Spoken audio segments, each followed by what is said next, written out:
America के तमाम बड़े शहर धीरे धीरे जमीन में धंस रहे हैं। सिर्फ समंदर के किनारे वाले शहर नहीं, बल्कि वो शहर भी जो मेन लैंड के अंदर है। एक नई रिसर्च ने साबित किया है कि यूएस के 28 सबसे ज्यादा आबादी वाले शहर किसी न किसी हद तक सिंक हो रहे हैं। अर्थ के सिंक हो जाने वाले इस फिनोमिनॉन को लैंड सबसाइडेंस कहा जाता है। और इस बार डेटा इतना डिटेल्ड है कि हर 90 फीट के हिस्से का उतार चढ़ाव अलग अलग मैप किया गया है।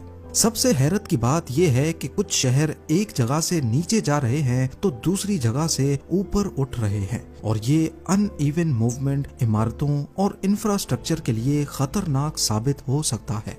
इस रिपोर्ट के मुताबिक ह्यूस्टन सबसे तेज नीचे जाने वाला शहर निकला, जहां 40% से ज्यादा इलाका हर साल 5 mm या उससे ज्यादा सिंक हो रहा है, और कुछ जगह तो 2 इंच पर ईयर तक नीचे जा रही हैं।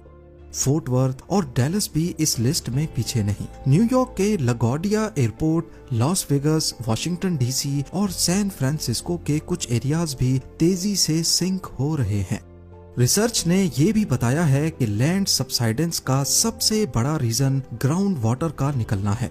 जब एक्वाफर्स से पानी निकलता है और दोबारा फिल नहीं होता तो जमीन अंदर से कंप्रेस होने लगती है और ऊपर से धंस जाती है।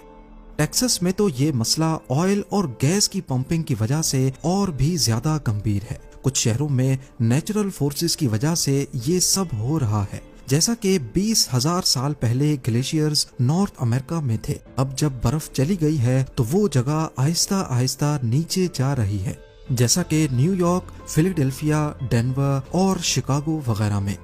एक और शॉकिंग चीज ये सामने आई है कि बिल्डिंग्स खुद भी जमीन के नीचे दब रही हैं।